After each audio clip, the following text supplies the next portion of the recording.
Good evening, everyone. Hello. Welcome to the Committee for Racial Justice.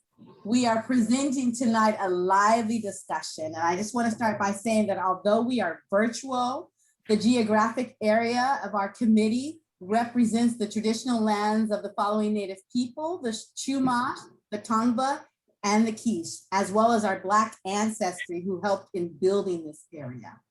I'm Angela Scott, a steering committee member for the Committee for Racial Justice. This is our monthly community meeting. We know that you could be doing other things right now, but you've chosen to be with us, and for that, we are most grateful. We hope this will be a time of robust conversation, reflection, education, and healing. May this evening provide a catalyst for action. The Committee for Racial Justice was formed a decade ago now, following a racial incident at Santa Monica High School when a Black student was chained to a locker by two white students who went into the other room and yelled, "Slave for sale." And then there was a noose nearby. As what typically and sadly usually happens, this incident was minimalized by many in leadership as a quote unquote boys will be boys incident.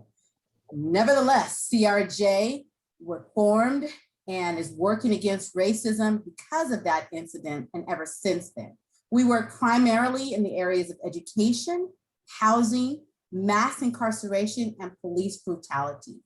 Again, welcome to the Committee for Racial Justice August workshop. This evening's theme is, get ready, critical race theory. What is it and why it matters? This workshop is one in a series of deep dives into this, what's proving to be now a controversial issue. So that's why we think it's so important that we really understand what is this subject matter all about. And this evening we have a list of wonderful expert panelists, and we'll learn about them later, but we have Dr. Ben Drati, who's our district superintendent for Santa Monica Malibu Unified School District. We have Dr. John Pasquarilla, who's our Chief Academic Officer of the K-12 Professional Learning at the USC Race and Equity Center. We have Dr. Angela Luke, who's our Professor of Educational Leadership at Cal State San Bernardino. And we have Dr. Satinder Hawkins, who's our District Director of American Culture and Ethnic Studies here in our Santa Monica Malibu Unified School District. Again, sit back, hold tight, grab your favorite beverage, and get ready for an engaging evening. I'm now going to hand off to Janet, who's going to give us some updates in the community.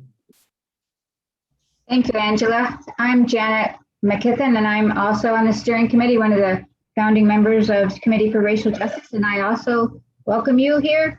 I'm just going to give you an update about our book group. We're right now reading the book Cast, and we're just about finished with it, but we have a few more chapters, and our next group meeting will be still on Zoom on August 14th in the morning.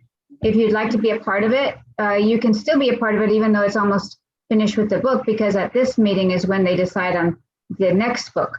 So put your name in the chat and put book group and put your email address, and you'll be added to that list. And next I want to invite Michelle Wittig to give an announcement about what's happening tomorrow night. Great, thank you. Yes, tomorrow, Monday, August the 2nd at 6:30 p.m., the Chief of Police of Santa Monica, Chief Jacqueline Seabrooks, is hosting a community conversation, and the topic is the police department's response to the OIR report on the May 31st, 2020 events that was submitted to City Council on May 11th. So the summary basically is that the police department was given 44 recommendations by the OIR group and was asked to come back to the council and tell the council how they are implementing those recommendations. The community conversation is going to consist of a brief summary of the police department's responses and then a Q&A. I believe it runs from 6:30 till about 8 o'clock. So I don't have user access to the chat, so I put it- sent the link to the there. organizers. And if they would distribute it to the group, there's two things in the chat that you will be receiving in a minute. The first one is the link to the OIR report response from the police department. It consists basically of 44 paragraphs. Each one starts with what the OIR group asked, and then a brief paragraph how the police department responded. The next thing in the chat from me to the group is the link to the actual Blue Jeans conversation. So two things, a link to the document that we hope you will read in advance, but it's not necessary, and a link to the community conversation. That's Monday, August 2nd at 6:30 p.m. Thanks. Thank you, Michelle. And it is in the chat. So if you go to the chat, everyone, you'll be able to see that. Thank you. We have also relaunched our housing committee, and Tara is here. Baruskas is going to speak about that for a moment. Would you like to do that, Tara? Now that you're back, welcome home. Sure, thank you. Hi, everyone. I just wanted to let you all know that the CRJ has reconvened the Housing Committee, as Janet mentioned, and we meet bi-weekly, and we basically are working on advocating for housing issues related to racial justice. It's an absolutely wonderful group. We encourage you all to participate if you would like. Janet or somebody can put my email in the chat, and you will be signed up to work with our committee. Thank you. Great, thank you so much, Tara. Now, Robbie is going to introduce our moderator, Robbie Jones. Hi, good evening, everybody. And I'm Robbie Jones. And before I introduce this wonderful moderator that we have, I just want to say, if you have questions, you can put them in the chat. They will go to either myself or Angela Scott. And that's that part of the business. And let me just, without further ado, I'll just say, Mr. Richard Tavildaran Jesuin is an education activist. He is a college professor and associate director of the Santa Monica College Public Policy Institute, and he's been at Santa Monica College for over 20 years. He earned a PhD in American politics and difference theory at Northern Arizona University. He has been a tenured professor at Santa Monica College. I already said that, for over 20 years. He sits on our Santa Monica Malibu Unified School Board. And most importantly, he's my friend, Richard T. There you go. Robbie, thank you so much. I would like to thank you, Robbie, for asking me and for the Committee on Racial Justice to ask me to moderate tonight. It's an honor and a privilege to be with you, and I hope I do well and that you are happy with what we do tonight. I'm looking very much forward to the experts that are on the panel this evening, and I know that the folks in the House, if you will, are going to have excellent questions, and after each presents this evening, I'll have a few questions to start to get us rolling, and I'm very much looking forward to it. I just heard a little dog in the background too. I'd ask everybody to be patient with me. We have 2 dogs here at home right now too, so hopefully they'll behave while we're together. You know, when Robbie asked if I would be the moderator, I said immediately yes. And you know, as you can imagine, as a political science professor teaching at Santa Monica College, we've been talking about critical race theory for some time, but particularly we've been talking about CRT, critical race theory, as it has now been used by some in the larger community of the United States to leverage a particular political position in an electoral politic. And so it's really a wonderful opportunity to be able to speak to persons who are genuinely and truly interested in what it is and why it has to be taught, why it must be taught. I tell people when they first ask me about critical race theory, what is it? And I say, it's the truth. It's telling the truth. And it's telling the truth of the story, history, the herstory of the peoples who live and have lived here in middle North America for hundreds and hundreds of years. As a professor who teaches race, ethnicity, gender, and sexual orientation, which we call these days in political science, the politics of difference, I focus and encourage my students to focus on the politics of recognition, seeing people, persons, and hearing their stories, because we know that the experiences of we human beings are the raw materials, if you will, of our identities. And while out of one side of our mouth, we love to, as a people, point to the fact that we are a place of many different peoples, we far too often have excluded and marginalized willfully and purposefully the voices of some. So we need to recognize the story for the truth. We look for the truth, we bear witness to it, and we have to make sure that we have a welcoming and inviting community to engage in this deliberation, this conversation. And so anytime I'm asked by my friend Robbie, I do whatever she tells me to do, but I'm also someone who's saying an opportunity to be able to speak and engage with folks who are hearted and open-minded, like those who are behind the Committee for Racial Justice. I'm right here. So again, Robbie, thank you to you and to the entire steering committee and the members of the CRJ for inviting me, and I'm looking forward, like you are, to a very worthwhile conversation this evening. Thank you for having me.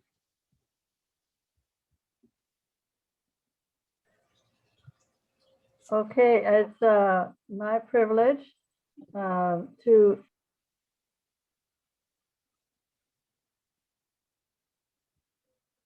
You're on mute, Joanne. I'm sorry, I thought I had unmuted myself already. It's my privilege to introduce Dr. John Pasquarilla, who is a professor of clinical education and is the chief academic officer of the K-2 professional learning at USC Race and Equity Center. Prior to coming to USC School of Education, he taught English language and arts and literature in urban New Jersey high schools. So he has the experience of being in the classroom as a teacher. And he was also an adjunct professor, course lecturer, and a visiting researcher at several different universities before he came here. Also, there's a lot of interesting information about him that you can read online if you Google him at USC. It's a long list of very interesting life experiences he's had. I will just, to try to move us along, tell you that he has a PhD from McGill University in culture and values. He has an MA in teaching from Montclair State University and a BA in English Lit and African American Studies from the University of Central Florida. He also regularly presents at state and national conferences on teacher education reform. We're very pleased to have him with us tonight. Welcome, John. Thank you so much, Joanne, and to the committee and to the school district for inviting me this evening to join you and your school community. All of us arrived here this evening with different funds of knowledge and experiences of how we have been acculturated with ideas about race and racism. Many of those ideas and the racist ways in which we've been acculturated with those ideas through our social interactions have occurred over decades of time, and for our students is occurring as they enter schools in our school spaces here in the US and abroad in other countries. And since last summer, since the protests throughout the nation and internationally, people have come together to demand that racial justice be served in our institutions, and our systems, and our policies, and our laws, that when looking at the outcomes of those laws and policies and curriculum practices and schooling practices and disciplinary practices, we see vast disparities when we look at the outcomes with a racial lens, when we begin to see race and the racial disparities that exist as outcomes of those policies and practices. Critical race theory, which has evolved since the 1970s in the legal scholarship world and research, and is, you know, cited as beginning, some scholars cited as beginning in an article that was published in 1981, and then continued through the last 40 years, has more recently become much more in focus and perhaps a target, if you will, in the media and through political action and legislation. Over 24 states now have either passed or in the process of passing legislation to ban CRT or racial equity training or mentioning race and racism as part of our nation's history in schools and in education. What critical race theory or how it's used in education is it's typically used as a tool to understand how schools participate in reproducing forms of racial disparities and inequities. And again, focus not so much on the intentions of educators and systems, but more focused on the outcomes of the ways in which policies and practices and curriculum continuously center certain racial groups, marginalize other racial groups, and serve to perpetuate and reproduce racial inequities. So it's my privilege to join this panel tonight. I hope to offer some insights from my perspective as an educator, as teacher, as a teacher educator, and as someone who's working to lead the programming for K-12 leaders and teachers in advancing racial equity here in California and outside nationally. Thank you so much. Thank you for being here. I have the privilege to introduce Dr. Ben Drati. Dr. Ben Drati began work as the Santa Monica Malibu Unified School District Superintendent July 1st, 2017. Dr. Dratty came to the district from Santa Barbara Unified District, where he served as the Assistant Superintendent of Secondary Education. And in that assignment, he was charged with designing and implementing key initiatives involving the development of a culturally proficient school district through professional development, teacher collaboration, parent engagement, and providing equity and access to all students. Prior to serving in that position, Dr. Dratty served as the learning director, then deputy principal, and then principal of Clovis West High School in Clovis, California. Prior to that, he served as assistant principal at Riverdale High School after being a chemistry teacher and football coach at Central High School in Fresno. Dr. Dratty lived nearby here in his youth, graduated from Los Angeles High School in the mid-Wilshire area. He came to the United States at the age of 10 with his family from war-torn Uganda and places an extremely high value on the importance and benefits of public education. The Committee for Racial Justice has been working towards equity in the schools and have run into many obstacles in the last 10 years.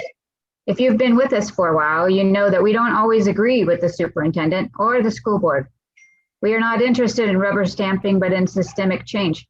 So we were very pleased when the school board brought on Dr. Pedro Noguera to discern the state of equity in our schools and make recommendations for the future. His findings and recommendations were published in 2016. And Dr. Ben Drati is doing the difficult task of acting on those recommendations. It's one thing to study what's going on, quite another to act on the recommendations when they involve making changes that upset the status quo. But Dr. Ben Drati is actively working to do that and to make systemic change. He's doing the difficult work that needs to be done. So we warmly welcome Dr. Ben Drati. Thank you, Janet. I hope everybody's doing well on this Sunday evening. First, I want to thank the Committee for Racial Justice for your existence. I think I'm so proud to be a superintendent in a community where such a group or organization exists, because this work that superintendents lead in this effort will require partnerships in wherever you are. So I'm glad I'm not alone at this. And just hearing your history, what you've done, alone meaning that there's other people besides just my staff out there that understand the importance of this work. So I don't know if you really know that there's not many districts or communities that have organizations such as you to help support the school district or police department or whoever, which agency that's trying to do this work. So thank you for your existence. I think what I'll speak to, there's a lot to talk about later on today. I'm sure I'll speak more, but I'll just speak to my why this work is important.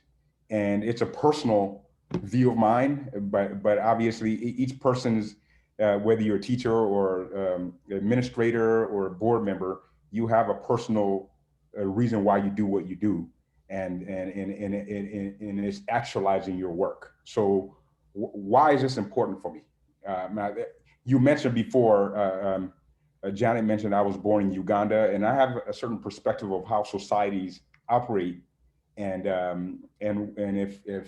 if things are not done properly, a society can easily fall apart. And I was just watching a documentary right before this meeting about the World War II, and there was the whole battle that took place in World War II with Adolf Hitler and so on. That just tells you that there was an erosion of society that happened with the people, and not understanding and not having empathy and so on, that led to that. And those things can happen anywhere. It happened in the country. You mentioned I came from a war-torn country. Is because people didn't get along, lack of education, resources, and so on. So for me, why?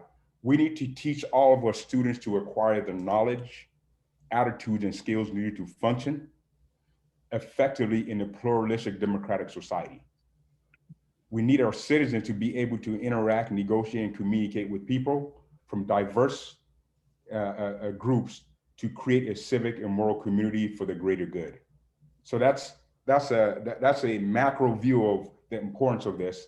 And then lastly, and I'll make one last comment here, it is important that American students from preschool to college begin developing a deep understanding of the world's economic, social, and political issues.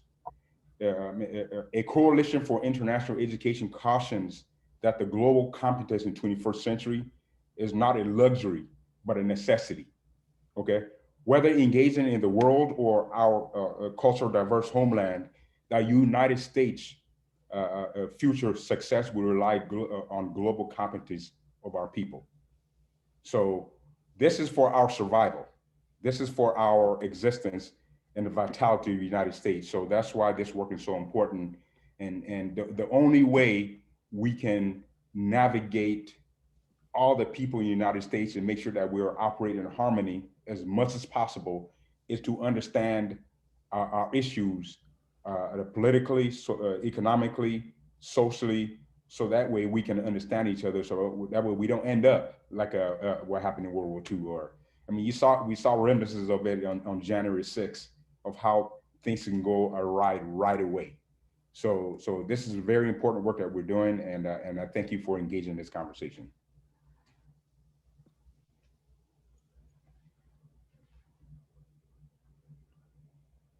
Awesome. Thank you, Dr. Dratty. I will now introduce another panelist who I've gotten to know over the last year, and I'm just in awe of her. That's Dr. Satinder Hawkins, who has been an adjunct professor in Rossier's Master of Arts in Teaching program since 2011 at USC. She earned a doctorate in educational leadership from a UCI-UCLA joint doctoral program where she taught both guided practice and pedagogy for social science teachers, as well as assessment, cognition, and adolescent development.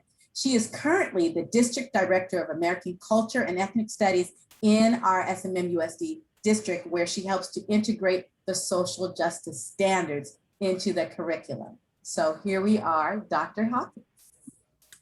Thank you so much. And thank you so much also to the committee for inviting me to be here.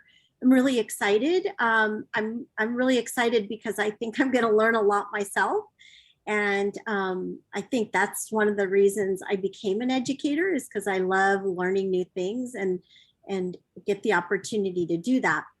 So just very briefly, in my role in the district, what I love about my job is working in a community and for a district leadership and for a board that's really committed to closing achievement gaps.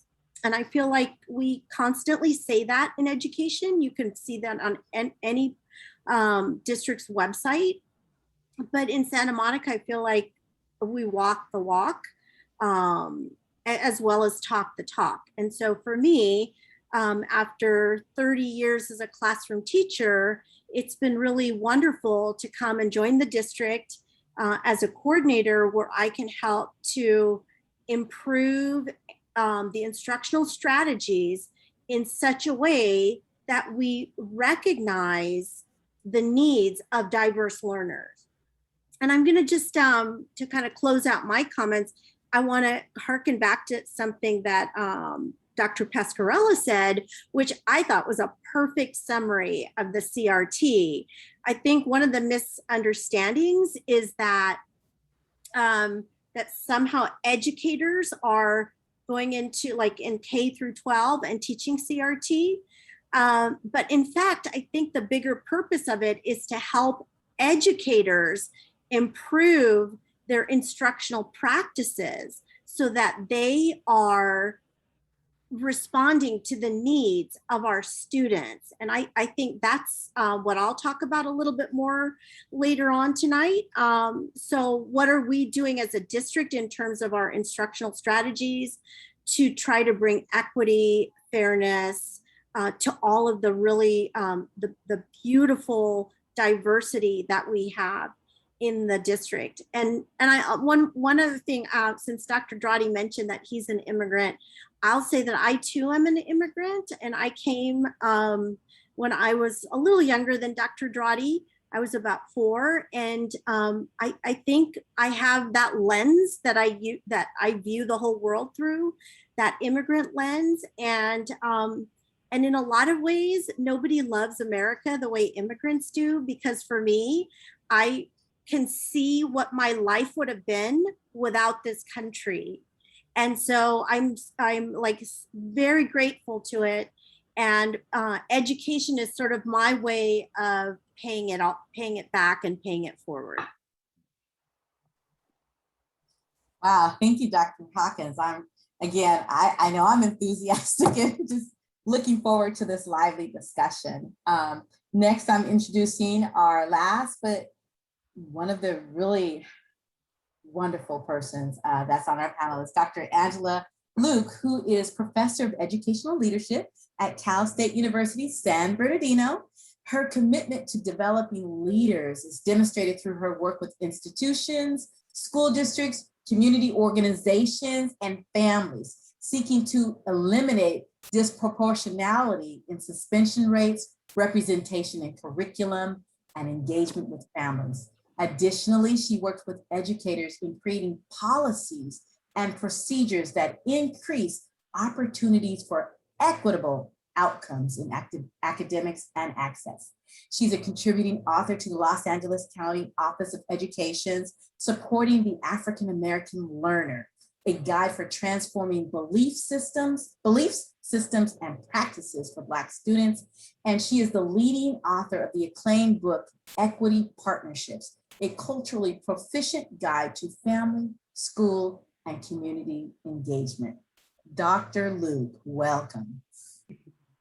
Thank you so much, Angela. It's a pleasure and an honor to be here.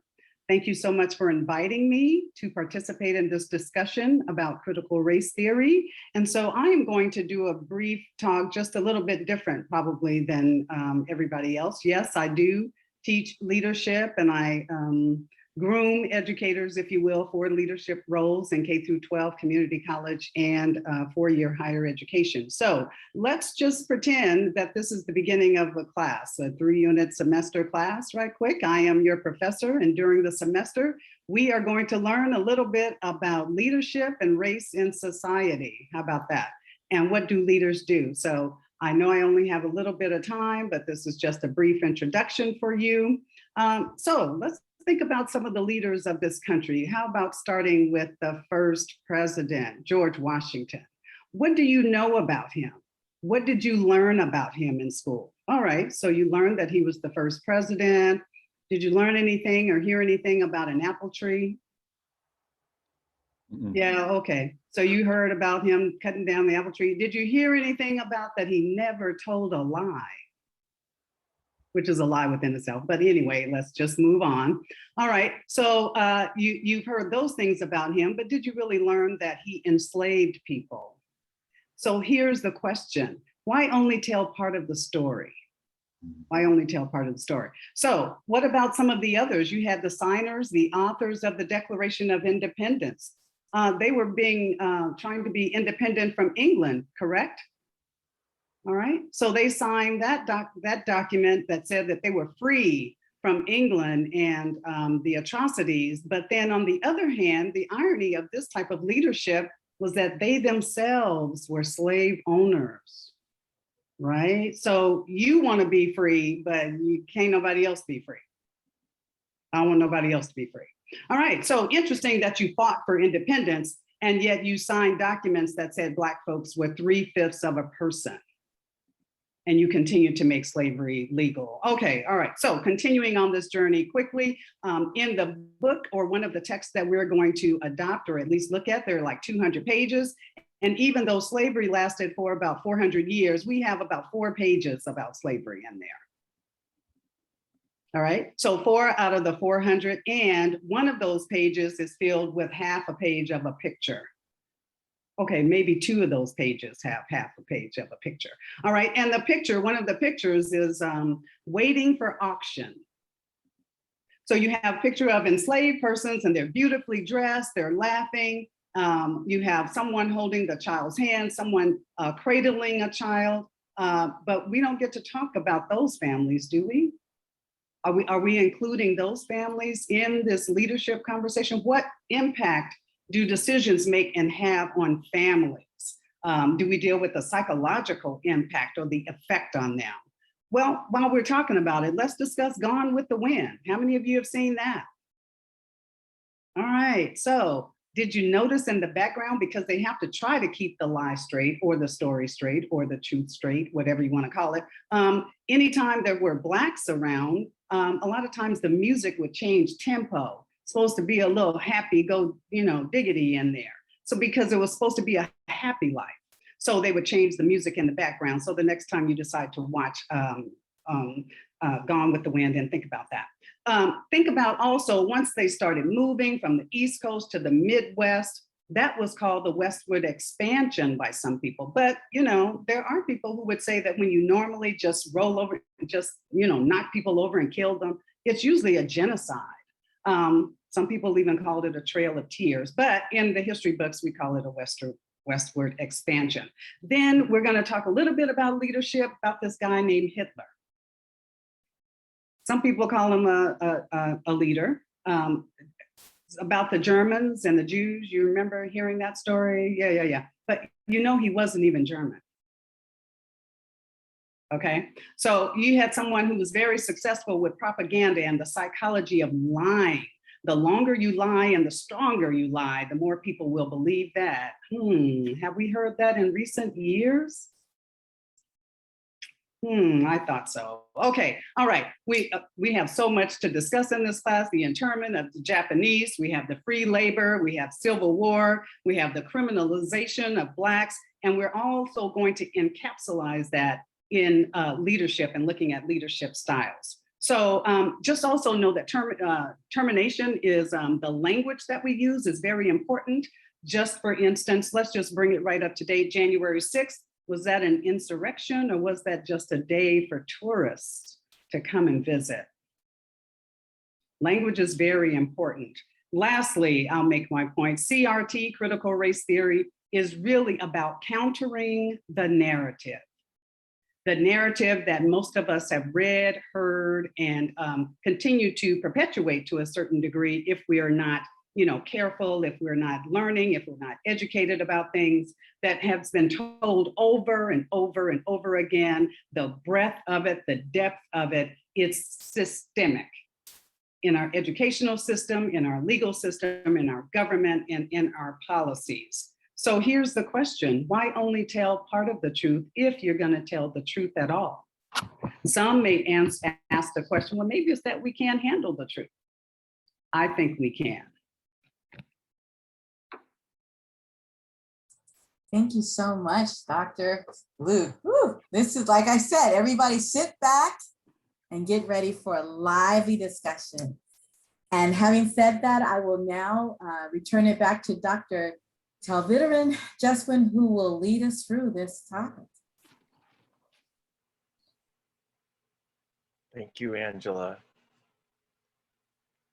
So friends, I think that our wonderful tech folk are going to spotlight all of the esteemed persons on tonight's panel.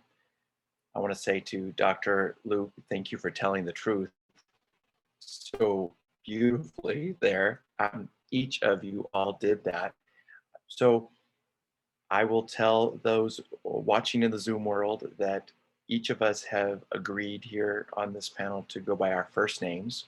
So I want you to know that we decided that together.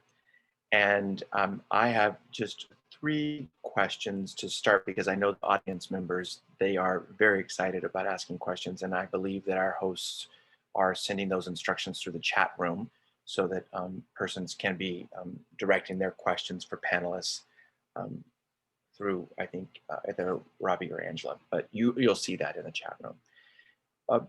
One thing that I heard, you know, when John spoke about public policy and outcomes, of course, a big smile on my face because it's one thing to walk a talk, it's another thing to talk.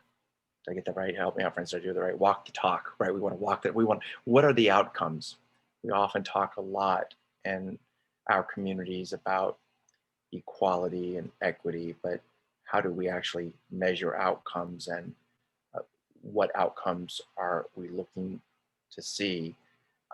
Each of you spoke a bit about how you see CRT, critical race theory. I prefer to speak it out, critical race theory. You've each said a word or two about what you thought it is in this contemporary moment, this current moment, but I wanted to make sure I gave each of you another opportunity to reflect on maybe what the other person on the panel had said in their opening remarks. So if you would indulge me and take a moment more to do a bit of defining from your personal space as to what it means to you, but then more specifically, and this is a question that we all agreed to before, how does critical race theory in this moment relate to your work that you're doing right now? And I suspect it is interwoven in many ways, but perhaps for the group at home in the Zoom world, you could focus on very specifically an aspect of your work to where for good, for ill, or you know, how you are responding to this kind of new focus on critical race theory in our community. And I'll let you all decide who wants to go first. So the opportunity to kind of reflect on what your peer has said on this panel and their opening remarks. And then if you could tie it, let's get right to the heart of the work that you do in your profession. Dr. Dratty, do you want to go first? I could just take folks in the way that I see them on the screen. Yeah, I can go. So for those of you that are not just familiar with what a superintendent does is essentially I'm the CEO of the organization, and my bosses, including Richard, are the 7 board members that hire me, and I'm responsible for everything essentially that takes place in the operation of the district and the leadership of it and so on. So it's a huge responsibility in terms of taking the district in a certain direction, right? So I think for me, in terms of the work, it really ties back to what Dr. Luke, Mr. Pasquarilla, what Dr. Hawkins mentioned in terms of what we're trying to accomplish here. And my task is to try to get the organization to teach the truth. I think we termed CRTs, don't teach part of the truth, teach the whole truth. And how do you take all 2,000 educators, including, I'm talking about classified versus certificated, all operating on the same accord, moving in the same direction, in identifying that. Not just that, but how do I also get the 10,000 families that we serve to understand that this direction is for the greater good of their students and America altogether. So you'll notice the statements I made were more tied into why this is important for everyone, right? Why this is important for everyone to understand, to hear the truth, in order to make sure that our society is civil and is able to operate. And I think, to me, the public education really is the only vehicle that you can address that. Otherwise, how are people going to discern between leaders like Hitler, who are constantly lying, versus somebody that's willing to tell the truth about what's happening? How do the citizens discern that information? And if public education isn't there to teach those skills and provide the right information, and the processes for students to be able to, our citizens to be able to understand and discern the truth, who else is going to do it? I think so what I'm speaking to is our democracy is held up by how our citizens are able to handle the information, right? If they can't, look out, because then you will be no different from some of these countries that are constantly lied to or misled or whatnot. You know, people often wonder, okay, as I mentioned earlier, I was talking to read the documentary on, well, Don McGraw, how the heck did one man get all of Germany to do what they did? As horrific as it was, how did they fall in line with that? You know, right? So that's because the people that couldn't discern information, and as a result, they just fed into their fears, and all of a sudden things went all awry. So to me, the work we do is so important in education. And so my job as a leader is to try to get the citizens, our parents, our community, and our staff to understand that we need to teach the full truth, not just part of it, but to actually do everything that all the panelists talked about that we need to do. That's a long-winded way. I know that's a long-winded answer there, but Dr. Dratty, can I ask just a quick follow-up before we go to Dr. Hawkins? And what would you say the breadth of, let me put it a different way. Would you say that your team is behind you as a superintendent who comes in and recognizes the important work that needs to be done as an educator? I think, do you feel as there's a hurdle to have to educate your educators first? I mean, how far along are these folks? What is your assessment? So what I'm saying, and I don't want to pretend as if I have all the answers as a leader here. This is a learning process. All right, it's a learning process. What this district has in terms of the parents and school board, and because I haven't been shy about putting out there what I want to see in the district, and then the board also, because, and then by you all hiring Peter Noguera and doing that evaluation of the district, the community is willing to acknowledge that there are issues. To me, that's the biggest, that would have been the biggest challenge had that not been done. Or so come in here having an aligned value. The importance of this to me is the biggest thing. Now it's more or less about everybody's definition of equity. Okay, what does equity mean? How can you, what does your assumptions look like when you're equitable? What is and when you're culturally proficient, what does that look like in your attitude, your behaviors, and your actions? What does that look like? And then what is the outcomes? What outcomes are we looking for? And we are an equity institution. To me, really, that's really the biggest work right now. But in terms of people valuing this, I think this community, more than any other I've been in, because I've been in plenty of them, I think that alignment is there. Now I'm not blind now. Don't get me wrong. I get the emails out there and saying, "What are you doing?" And you trying to make my kids feel guilty for who they are, or you know, you get all that stuff. But it's not like what you would see in other superintendents in other communities. I'm not seeing that fervor like I was seeing in other communities. Thank you, Ben. Satinder, Dr. Hawkins, you shared with the group that you too are an immigrant, like Dr. Dratty, and I have an immigrant father from Iran, and I think it's really telling the different experience and perspective. And can you say a little bit about your work and how this is important, and if you feel like anything has been missed or you'd like to respond to any of your peers here on the panel?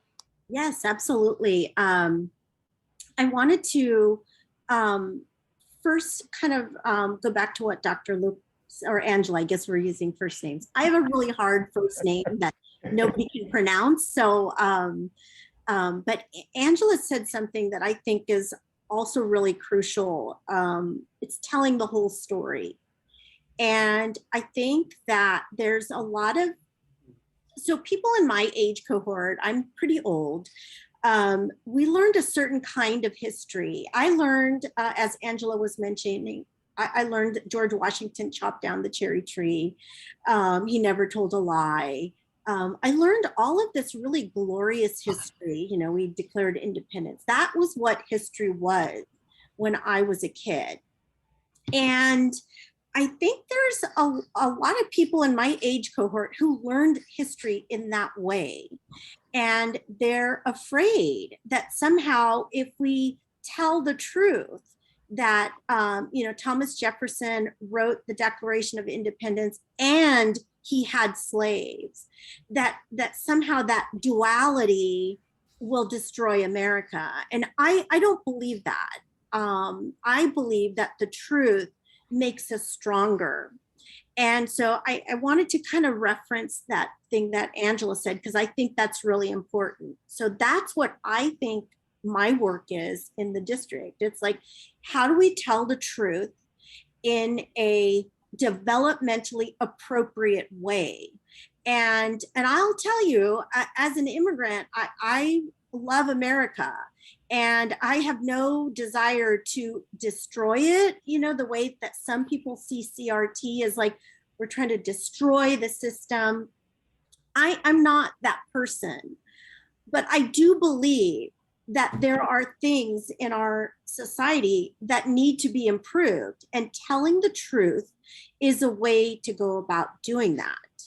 And I think Angela's work, that class sounds amazing, Angela. I'd like to take it. And I know John's work, because John was my boss, and the work that USC is doing in terms of training educators to be aware of what's going on is really important. And I want to point out that when I went to teacher training, there was no consideration of diversity. We were taught in our ed programs to teach one kind of student, and that was that student who was highly motivated, who fit the paradigm of what you saw on TV. That's who we were taught to teach. And so there's been a lot of progress in our country. Leaders like Angela and John sort of saying, you know what, there's more than that one kind of student. That's not to say we're not going to teach that student. All it's doing is expanding our toolkit of saying, oh, here is this student, and maybe their needs are slightly different, and we need to respond to that. And so that's what I see as my work in the district. And I did want to also mention something really significant, which as an educator, I sometimes forget that people don't know this, but the history framework for the state of California was revised in 2016. And it includes so many of the things that we've been talking about. Students will learn about the Trail of Tears. They learn that in 8th grade in the California state curriculum. They're gonna learn about Hitler and how did he mobilize a whole nation. They're gonna learn that in 10th grade. They're gonna learn about the causes of the Civil War, the role of slavery, the economics of it. Those are crucial things that kids do in 8th grade. And so the history framework has been revised in the state to reflect that. And I think a lot of people don't know that. And just as an example, I'm an educator. I've been a history teacher for 30 years. And sometimes I have to tell my own husband, no, we don't do that anymore. That's not the way it is anymore. We're teaching the truth about what happened. And so I like to think about that as in terms of progress. Now, what I'm doing in the district following Dr. Dratty's leadership is starting to help teachers to reflect on their practices. So are we doing the things that we know work? There's a body of literature about what works with kids. Angela and John can tell you that with a lot of expertise, but are we using that knowledge to improve our instructional practices? And the key thing that I'm using is something called the social justice standards. And so this is a set of standards, and what we're doing in the district is we're using those as a springboard. And it's not the finished product, it's a tool to help move us forward. And so I want to draw that distinction, because sometimes the mistaken belief is, we're teaching the social justice standards and now we're not teaching kids English or math or all of that. That's not what's going on. We're saying, okay, let's teach math, but let's use these standards to deepen and enrich the way that we teach it. And so that's what the social justice standards work that I'm helping to lead in the district is attempting to do. It's a tool to move us forward, to do the good practices that people in Angela and John's world can tell you, like, we know what works. Thank you, Satinder. Angela, you're up. I'm wondering too, Angela, maybe if you would respond to a little bit as Dr. Dratty, when we asked about kind of the response you get in the classroom. Maybe you could share a little bit about how the students respond in that first few moments when they're hearing the first day opening comments from their professor. You know I made that up, right? I just kind of, that was my own. I actually do teach leadership, but I teach personnel. So I don't really get into the history of it, but what I do get into is the impact that the decisions that are made at the district level, how they impact families and how they impact the relationship between families, schools, and communities. And so I do talk about that. I talk about suspension rates, which is the disproportionality that plays a role there when we're talking about training leaders. Where you have Black girls being suspended 6 times more than anyone else, 6 times more than anyone else. And the things that they're suspended for are usually for things such as, talking back, if you will. We had in California that zero tolerance policy. Looking at why they're suspended, I wrote a paper about Black girls and discipline, and looking at some of the things that they were disciplined for was not something that other kids would get disciplined for. One young lady was disciplined and suspended because she dropped cake on the cafeteria floor and didn't pick it up to the satisfaction of the security officer. The 6-year-old girl who had a tantrum was suspended. I don't know too many people who have 6-year-olds or 5-year-olds or 7-year-olds who have not had tantrums, but that kind of disproportionality plays that role of, that inequity. Also, the over-identification of Blacks in special education and the under-identification of them in gifted classes. So we have to look at the whole thing, and those are things that I talk about in the classes that I teach when I think about personnel. What about recruitment? When we think about critical race theory and we think about inequity, when we think about having people to be recruited, who's in the decision-making chair? Who's on the committee? Who's on the board?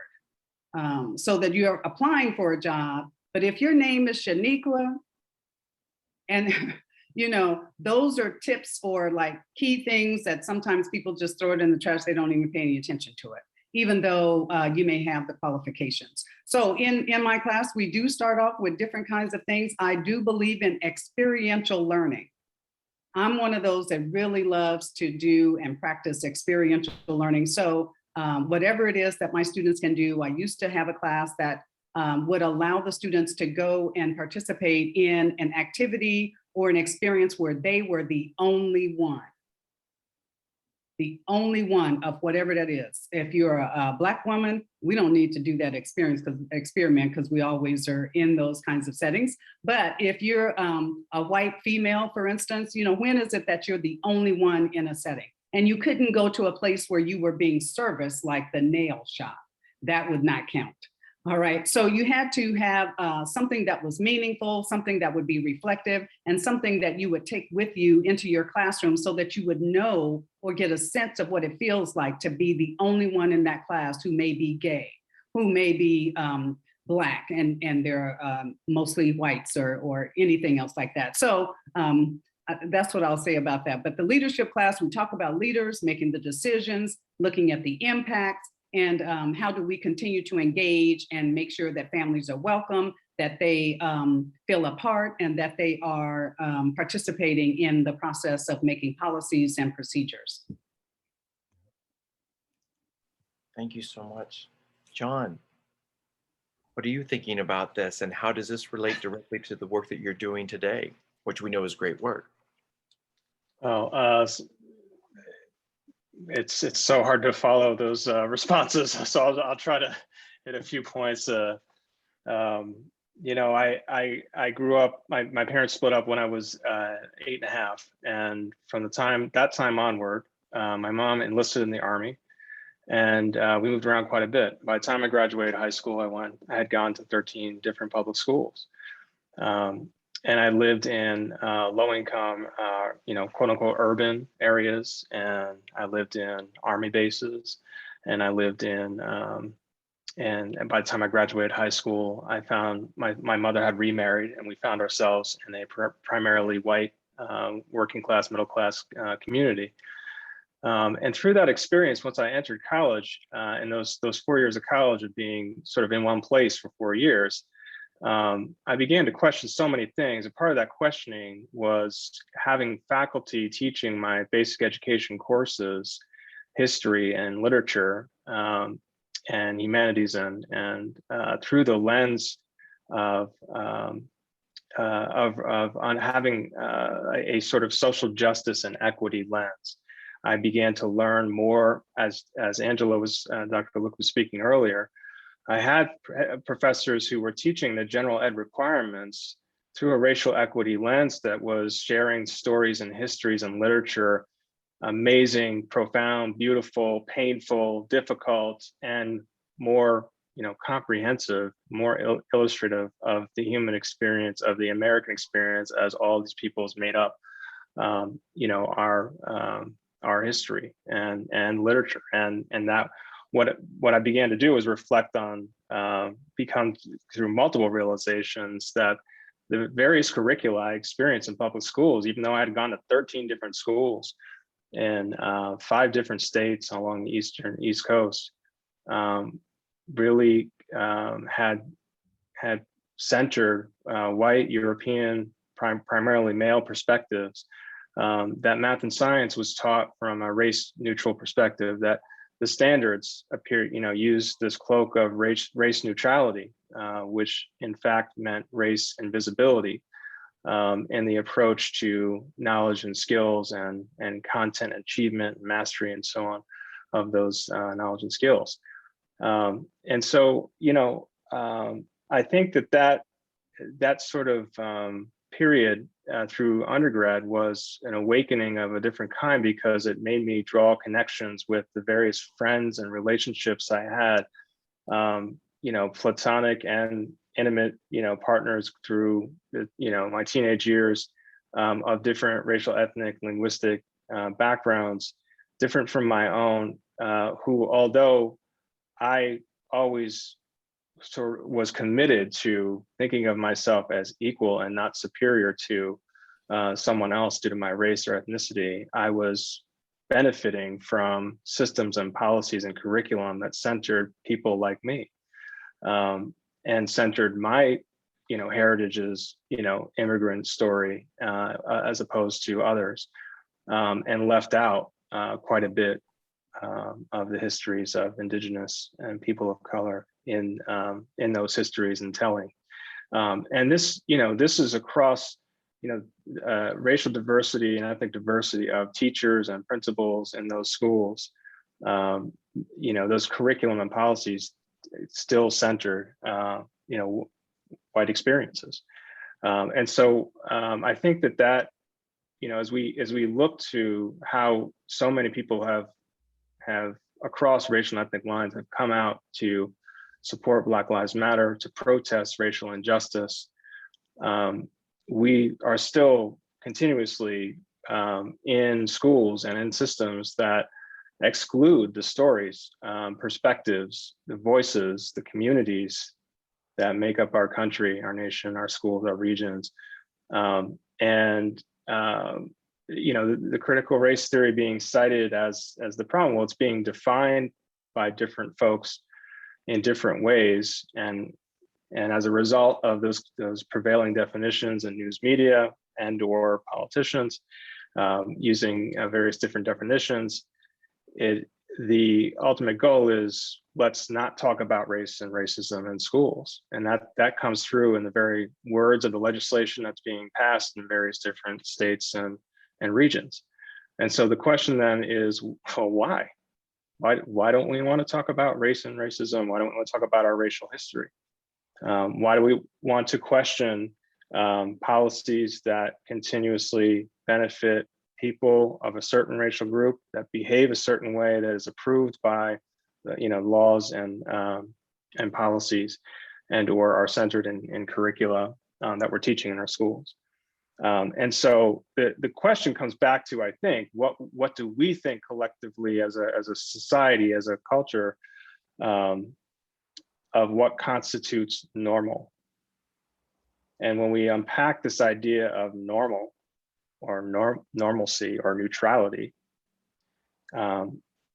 we recognize that we can recognize, if we examine it through a racialized lens and through a gender lens and a sexuality lens and through religious lenses, that we begin to understand that these norms are continuously benefiting one particular racial group, continuously benefit cisgender groups over non-cisgender groups. I think that these ideas are perpetuated through how we are first taught to understand difference in identities and various parts of our identities, and what is considered normal and okay, and what is not considered normal and okay. What is considered acceptable behavior in a classroom, and what is considered defiant, non-compliant, disrespectful, and how that lens as to who decides what is misbehavior or not is better understood when we understand who benefits from those perspectives, and better understood when we understand that it's not that in fact the perspectives of various different perspectives of that incident that you call someone misbehaving may in fact lead to a different conclusion than one that continues to view it in a neutral way. So I want to, I've gone down to a rabbit hole, so I want to step back because I know we have a lot of questions to address. But I thought that those are some of the reflections I wanted to share in terms of how this sort of own personal journey and understanding, and the continuous sort of commitment to understanding and being committed to knowingly striving to be anti-racist in my work as an educator and in the work that we do in serving school communities like Santa Monica. Malibu Unified. Thank you, John. And thank you particularly for sharing your story. And I think that what has been articulated well by your peers, our peers on this panel, is whether it's identified as the experiential learning project or take that Angela has mentioned, it's to expose the stories of persons that we might not know, and to come to understand those and to identify common humanity. I think that reflection is clearly the deconstructive work that teachers do all the time, and trying to and teach students to come to understand. I like how you use the word awakening, to come to see the world, and it's not just the way in which maybe insularly has been presented to us. Noting the time, friends, I'm going to put my last two questions, I'm going to put them together, and it really gets to the political and the power and the reflection on the current moment. And for the folks in the Zoom room, the panelists know that I'm asking this question. If it seems that the folks, there are some people who are desperate to stop the teaching of critical race theory, and some of us might find that very difficult to understand. Well, why would you want to not tell the truth? Why would you not want to know the whole story, as our panelists have said tonight? And those of us who are paying attention, we see that to only tell part of the story is to benefit part of the people. And the question is that if we've got like folks at the Manhattan Institute who are very slick and skilled at doing some of what many of you have talked about when you mentioned or you invoked the name of Hitler and the particular regime there in the last century, lies and bigger lies, and tell them long and loudly enough, and they're going to be believed by some. There are folks like at the Manhattan Institute who are telling lies about critical race theory and what it's about. So there's a fear. I think some people are like, well, why would we want to make white children feel guilty? Why would we want those in the dominant group to feel guilty about a herstory that they did not, have part of? But the deconstruction, right? We need to let people know that invisible backpack is on some of their hips, right? With regards to how they're seen in this society. So you've got this business about, we don't want our white kids to feel guilty. You have white fragility. All of us here, everybody here engaged with the CRJ knows about the importance of this, not the importance, but the reality that this exists. What should folks who are in the work that the CRJ is in, that is, they are warriors for social justice, anti-racist, trying to make for a more perfect union and trying to be aspirational to what some of those mythic things have been about in this. What do we do? Those persons who have exposed and not exposed, but experienced an awakening, to use the words of Angela and of John. What are your recommendations? And do you see it like someone like me, that this is just so political in the sense that the regime, those with power, are fearing that they are about to lose power, and so that this is just another component of a long-running cultural dispute. I hate using the word war. Cultural dispute in our community. And you don't all have to respond to that, because I know, but if you would like to, let's start again and maybe John and go the other direction. But let's keep in mind, I will now hush up knowing that there are many people who are ready to go, and then we'll turn it over to Robbie and Angela with the questions from the community. John, or John, Ben's trying to get in here too. I'll let you all decide. I want to let John go, and then I got a little perspective on that too. So, yeah, I guess that, my immediate thought on that subject is that, what does it mean to be a member of a community? Do we acknowledge all the members of our community and the histories that they have experienced? Is there room for their voices in our history books and our history classes and our literature and, the poetry and art and the humanity of their experiences in our curriculum, in our policies that we recognize if a policy is disproportionately harming one group after looking at the outcomes of that policy through the lens of equity, then what can we do to change that, since these are members of our community who are being disproportionately harmed by that policy, by the lack of a perspective that is inclusive of their people's history, and with that, you know, this sort of the questioning of any sort of reduction or simplified way of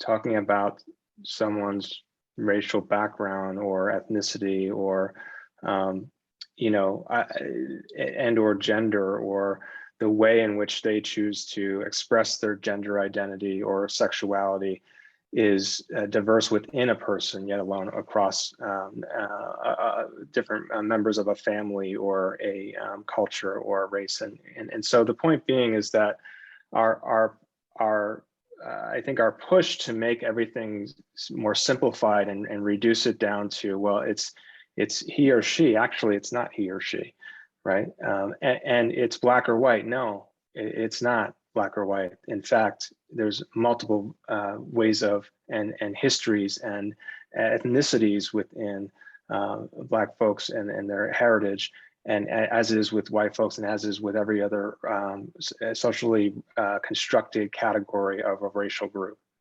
And so this, I think, getting back to the sort of, you know, looking at the trajectory of what has happened since last summer with the banning of diversity training from the last president in the early fall, citing critical race theory as the problem, citing the 1619 Project as part of the problem, and how these executive orders are then pushed a policy forward that then, after that president did not get reelected, we have state leaders following this movement to, you know, cancel any racial equity training, as it were, because of their, you know, blasting of what they call cancel culture.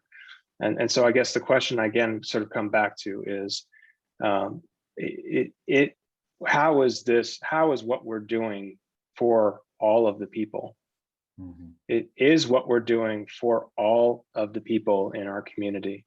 Does it serve the needs and the best learning conditions and the best social and health conditions for all members of our community? And what can we do to change policies and funding structures and decisions that are disproportionately harming certain groups more than other groups, and continuously benefiting one group over all other groups?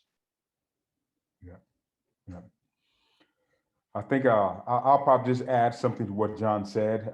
There is a book, I'm going to put it up for people to I don't know if they can see this, but it's called The Sum of Us by Heather McGee.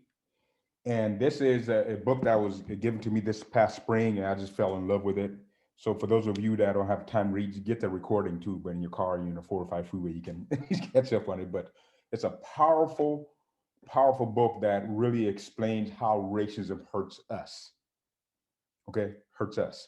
And it goes through a chronology of policies and decisions made from slavery up to current time, a contemporary time, that were driven for people with fears of racism that ended up hurting the whole, right? So, so just one of the examples they use, just as a quick, there's a bunch of them, but this is the simplest one. In the 50s and 60s, the federal government decided to create a more harmonious society, a more democratic society, and so on. The way they executed that by saying, let's build public pools, all right? Let's invest in public pools. And in that process, it did what it did. Community people got together. There were these massive pools in neighborhoods and all that, where people went and hung out, and people were building fellowship and understanding each other. The whole concept of democracy was then because at that point, you can, if you know each other, you're going to develop empathy and so on. It wasn't until the Blacks and Latinos wanted in also, where the white population say, heck no, this isn't for you.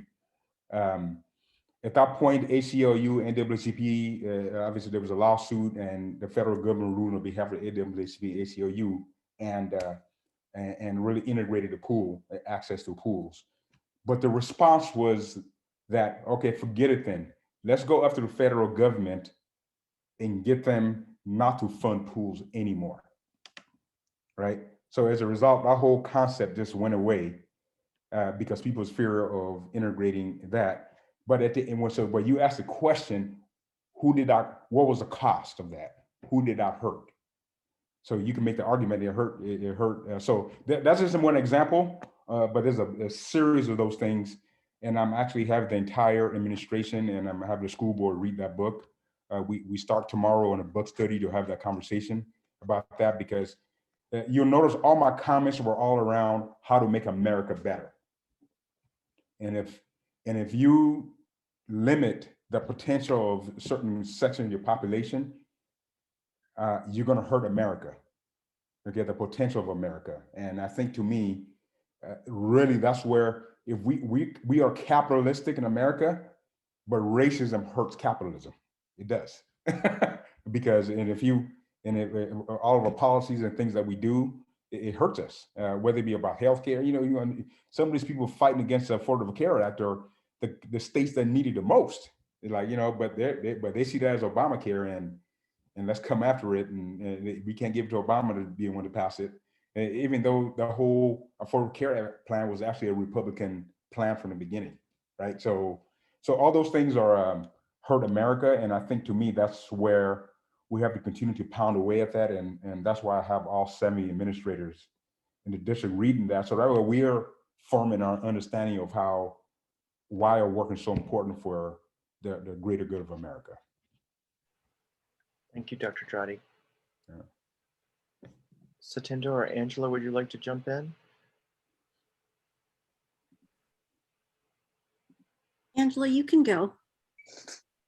Angela, we need some brave leaders out there, right? To be able to stand on the front lines there and push back at these folks who are saying CRT is what it's not. Yes, we do. And I'll just give a few tips. First of all, I would say that people need to read and find out what it exactly is. I think that's the first thing. My goodness, I mean, it is nothing like what some of the definitions that I've heard and seen on television, what people, when they can even respond, that they give a response that is not true. So that's the first thing, they need to do that. We do recognize that whiteness is afraid, and their whiteness is afraid of being diminished, if you will, or lessened, if you will, or not as many, if you will. And some of the work by Frances Cress Welsing, if you've ever heard of her, the ISIS papers about the colors, she talks about that in her work, the ISIS papers, Keys to the Colors. And she talks about the more you integrate and rape, how about that? Your children are not going to be of one race. And so you continue to mix that, and the white race diminishes, if you will, in numbers. So she talks about that too.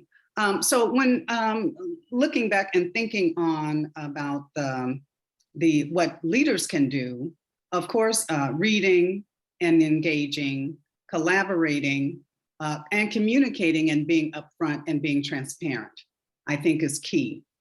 So no matter what it is, whether it's about the curriculum, whether it's about the policies, to make sure that, the microaggressions, everything is addressed. Everything is addressed and it's brought to the forefront, that we're not playing games here. We are trying to do the work for our children, for the good. And so I like the title of that, The Sum of Us, because I was one who grew up in the South. I grew up with books that the pictures in the book looked nothing like me, or looked nothing like anyone in my neighborhood. As a matter of fact, there was no one in my neighborhood named Dick, Jane, or Sally. And no one had a dog named Spot. Let's just start there. We have had to endure years and years and years of being the ones who have been the lesser people, if you will, if people want to call it that, or the ones that always were the enslaved or got beaten or lost or whatever, or the natives, the indigenous, they lost the war, the Mexicans lost the war, all of that. So we've got to get this, we've got to do better, and we've got to get this right. We've got to do better. We've got to improve. We've got to make it more equitable, and we've got to keep our eyes on the prize, that it has to be equitable, and we need everyone in the game. We need everyone to participate. Just quickly, I'll tell, my mother is 90. My mother walked and marched for the civil rights in the South, in Memphis, Tennessee. That's where I'm from. That's where I am now. The people that did that did it for the generations to come, and not just for Blacks, not just for Mexican. It was for the sum of all of us, and so we have to continue to carry that torch. So we'll look for leaders, and leaders don't always have to have a title or position. So let's be clear about that as well. They, doesn't have to have a title or position. Thank you so much. I put that title of the book also, Angela, in the chat for everyone. Okay. Satinder. So just very briefly, I think an important thing I see as my role is there's a lot of misunderstanding about CRT and a lot of fear. And I mean, I learned it in a graduate program, and I remember it made some people cry. And so it's not, it's a very easy to misunderstand discipline. The way that I see my role is to counter misunderstandings. So people will say, oh, CRT is this. No, it's not. Here's what we're doing. And I think the really, if I'm trying to summarize the misunderstanding that people have, is that they think of education as a zero-sum game. And actually Heather McGee talks about that if there's some winners, there have to be some losers. But I taught for 30 years, and education is not a zero-sum game. It's not a sport. And I used to tell my classes that. I taught economics, and one thing that economists agree on is that diversity will build your economy. There's empirical evidence to show that, when you honor diversity, when people have a seat at the table, you're better off economically, which I think is a great argument to convince, because economics we can agree on, economic issues a lot easier than we can sometimes agree on cultural issues. And so for me, that's what I think is really an important part of my job is telling people, if we give more to this group, it doesn't mean that some other group is going to get less. Teachers love all their students. Most educators, they don't say, oh, I love this student, or and as a result of loving this student, I have less love for this one. That's not how love works. That's not how education works. And so for me, it's really that message that this is not a zero-sum game, that we can give, like, love is sort of this infinite, boundless emotion. The more you show it and have it, the more you have of it. And maybe if you have children, you can understand that. Like, you might have one child might be a favorite at certain periods of their life, but you love them all. And that's how teachers are with their students. So if we say, we want you to look at the achievement gap, it doesn't mean, oh, now we're going to love this certain group of students more and this group will get less. That's not the way it is. And so that's what I see my role as, is that message that it's not a zero-sum game. Yes. Thank you, Satinder.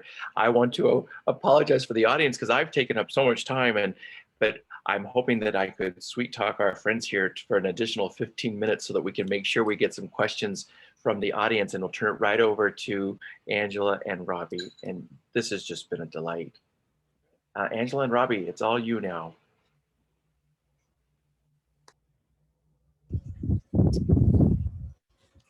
Okay, I don't know where Angela is, but I guess I will. I'm here, but you go, Robbie. No, you go ahead. Go ahead, Angela, go ahead. I mean, this is amazing. This has been a really great discussion. You guys have answered a lot of the questions. There's some that I know this is going to be a series, so we're going to have, you know, more discussion. And wow, let's see. Oh God, okay. There's Angela. Do you see one particular one that maybe? Well, I know just to double back and just speak a little bit more. As Robbie just mentioned, this is one in a series. And just to be clear, so today's voice perspective is from the Black perspective. We know that we have a strong Latinx community here. And although it is not our place, it is not even our mission to speak from that voice. We are looking to do that. But again, we strongly encourage the leaders of the Latinx community to leave that narrative, because that is also what sometimes happens is someone else drives that narrative and it's not the group that should drive it. And so we never profess to be in that group that drives the Latinx voice. So I just want to be clear with that. We offer support. We're here. Let's do this. But at the same time, we're not driving that narrative. But we hope to, again, in a future workshop, we're here. We have the platform. So yes, that is something to do. I just wanted to put that out there, and I'm going to go back to you, Robbie. Excuse me, but there's a couple people have hands raised. They may not realize that they're supposed to put their questions in the chat. So I just wanted to say that. Yeah, so if we can just have people put your questions in the chat, that is more helpful because there's a lot for you. And actually direct them to Robbie or Angela. They're the ones who are taking the questions. Okay, so I think, oh, go ahead, Robbie. I was just gonna pull out one that I see from Lloyd Wilkie that says, does CRT teach children to hate their country? And I guess that can go out to anyone. It doesn't have a specific panelist on it. So I think because you have three experts here, John, Richard, and Satinder in terms of curriculum and all that. Perhaps because I know Satinder has a perspective of how we are approaching it, but I wouldn't mind hearing from those three when they respond to that, and I can add to it from my perspective.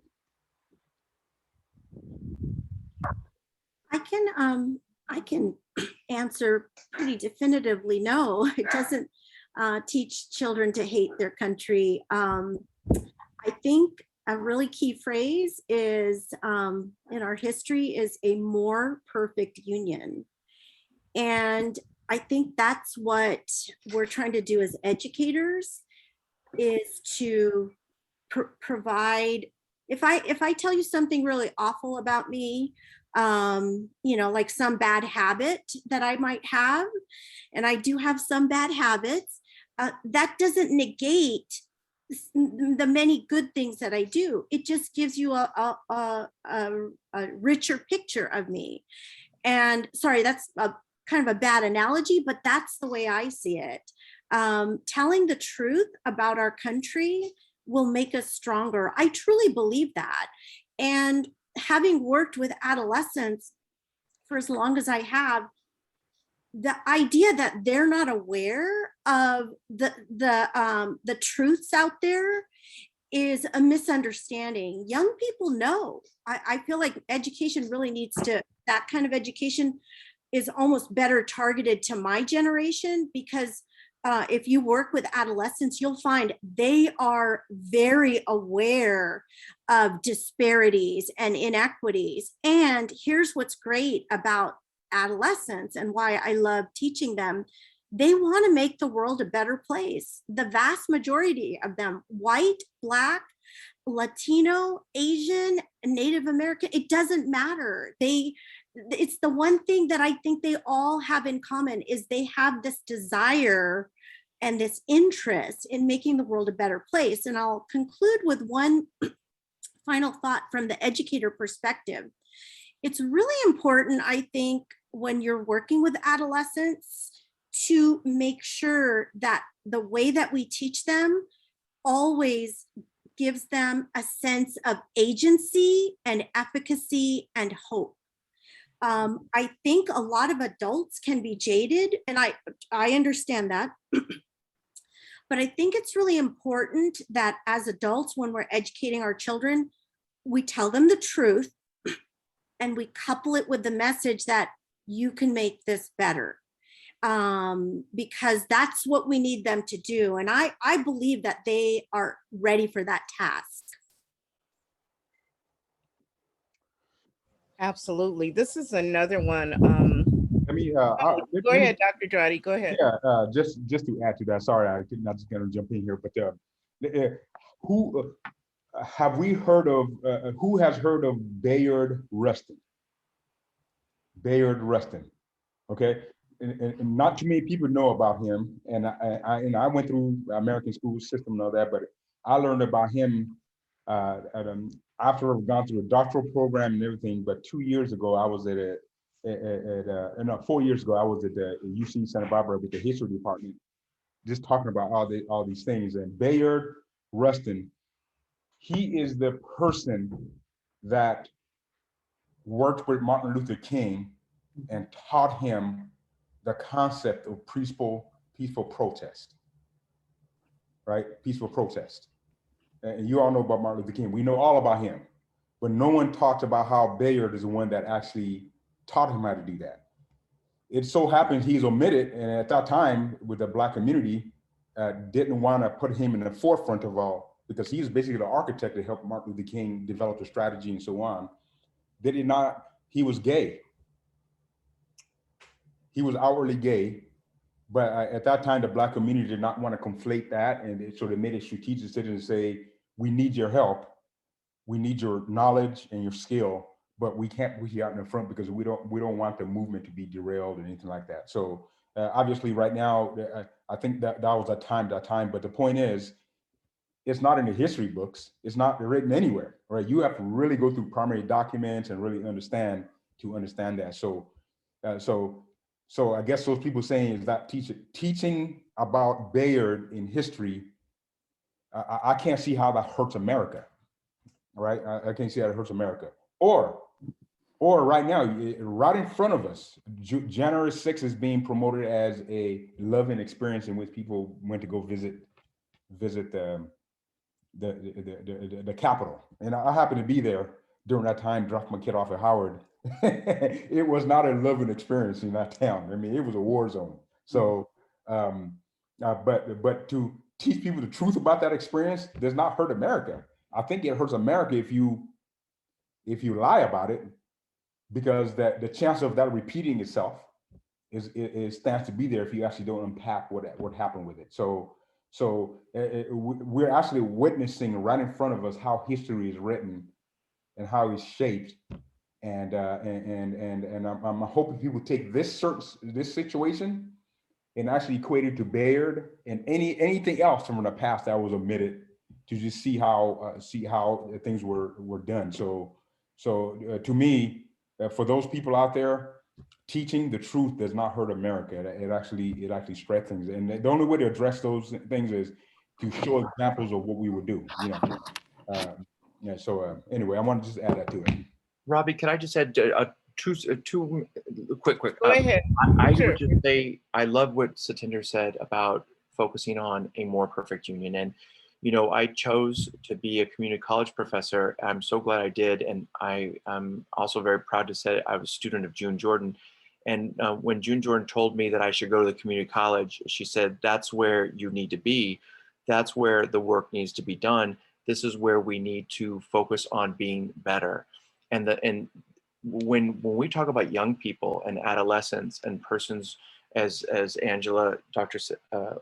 Luke said about, leaders in different, capacities without these formal titles, the young people, they're there. They're exactly like Ben has said about wanting to make the world a better place. I can't think of any better joy I get as a teacher, being able to point out the ugliness of our story and to deconstruct the George Washington cherry tree the myth and say, hey, but we have the power to make this better. We can get to Martin Luther King's beloved community. We can make this a better place. And because that can happen, maybe it's partly because I'm half immigrant to Satinder to Dr. Dratty, but that you have this imagination that this can happen, that you can make it a better place, and you celebrate these communal successes where we get to be a little bit better than what we were before. I think that the critical race theory allows us to have these conversations. And I fear that if we're not having these conversations, then we have a static replication, as Angela had said, of an old story that maintains particular barriers and folks in positions of power at others in places where they cannot fully grab what life has to offer. So, but what I was trying to get as your moderator, I was trying to say, look, we've got to be ready to be social activists, and we're gonna have to fight here, right? We can't just let the Manhattan Institute carry the airwaves. We have to be out there engaged, explaining what critical race theory is and why teaching it will make us a better people. And I'm in, and I'm happy to be with CRJ. Thank you. Yeah. Thank you, Dr. Telvitteren. So I'm going to combine like two questions that I had, and both of them are along the lines of what we call cultural competency, right? When you talk about what educators teach today, as well as being competent with the cultures, like know your audience, right? So know that cultural group that you're speaking to. So I had a couple of questions that are looking at that as far as what type of training takes place to prepare educators for that. And I know you guys mentioned it, but again, it is a concern within the education system, especially for the teachers who are out there on the front lines right now, and maybe professional development hasn't really come across them, or they haven't, like, how do we really get them to really buy in and say, yes, this is, I'm ready to do this now? It's like, how do you get those teachers, especially the ones that need to become more cultural competent? Like, how do you do that? Yeah. I think there's a lot of trainings that exist out in the universe right now about teaching cultural competency and cultural proficiency. And I've been through plenty of those trainings myself, and there's a lot of great ones and a lot of ones that can be, that can shake people up and have an opposite effect that you're looking for. So you gotta, first and foremost, I think majority of teachers and staff, educators, innately, when provided the opportunity to see something different, they would respond often. But the challenge comes once you are awakened. What do you do about it, right? What strategies do you use? And so I think that's where in education it becomes a challenge now. Okay, now I'm awakened. What should I do? Should I go feed people in Sudan, or what should I go do? Right? So we have to then equip people with the strategies like Satinder was talking about earlier about, okay, now that you know this, what actions in the classroom do you want to implement? So it's really about getting them to then implement those strategies that we know are good and actually implement them with fidelity. And we know what works in education, in closing the achievement gap. And the whole concept is try to get the staff in a place where they're following those things. And I think often when a staff member, administrator, teacher, or whatnot, is resistant to doing something different, is because you've taught all this time, you have success in your mind, and all of a sudden you telling me I got to go relearn. That's tough. Okay, that's tough. So there has to be, what you have to then demonstrate is, no, this change is actually going to make you make it better for you to reach the kids that you have not been able to reach. So to me, that's what the challenge is. But there are plenty of trainings out there. I think, to me, my biggest challenge right now, what I'm really worried about and concerned about, and I'm glad we're having this community conversation, and I want more, is because when we start educating the students are gonna, the dinner table conversations are gonna change, right? The dinner table conversations are gonna change. How are my parents gonna react to that is, to me, really my my comment, because the kids are gonna start questioning things or inquiring about things, and all of a sudden, if the parents are not equipped, then you can easily, so a part of what the work we have to do is really get to our families out there, to parents out there, to get them to understand what we're trying to accomplish, understand the curriculum, what we're trying to achieve by the curriculum. And ultimately, it's for their benefit. It's not just to say, I'm going to help Latino, I'm here to just help only Latinos or African Americans or LGBTQ folks. It's helping America.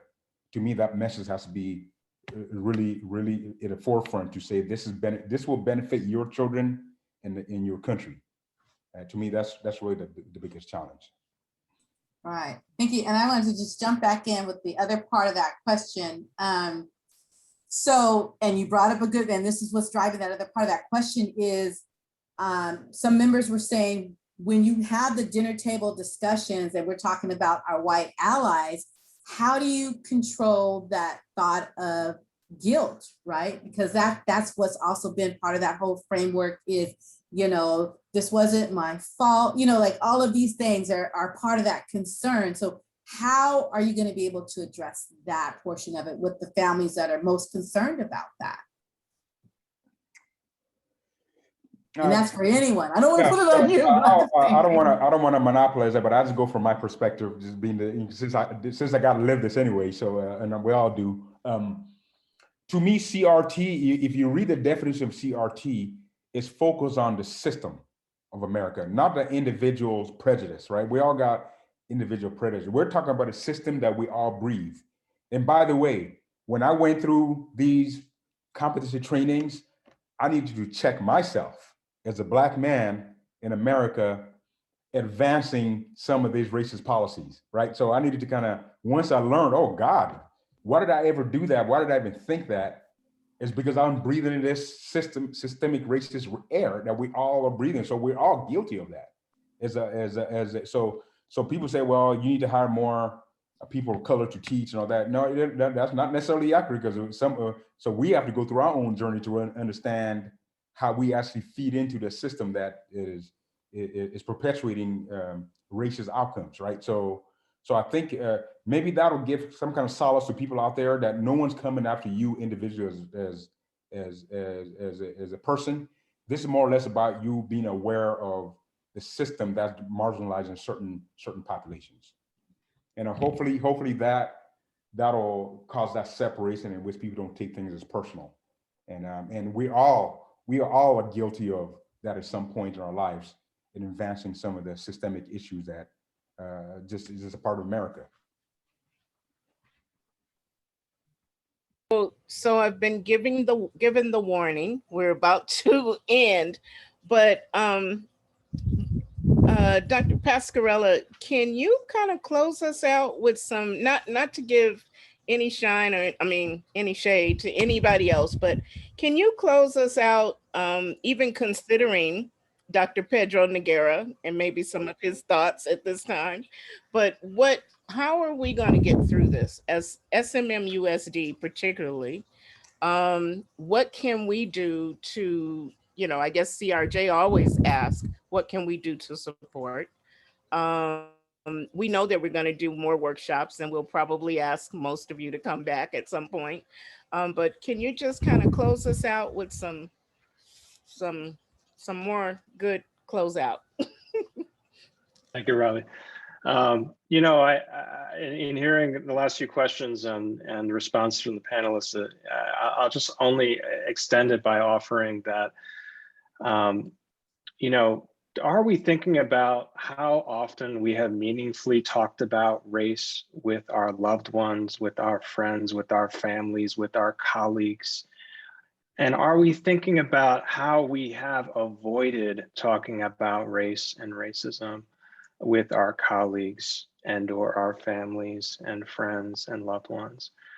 And so I think that in the last, you know, year, 2 years, where we've seen more protests, more activism in recent time, we again have to think about our history, hundreds and hundreds of years of history that didn't start in the United States, before the United States was the United States, and has origins across all different continents in terms of how we think about how the ideas of certain racial groups are superior to other racial groups.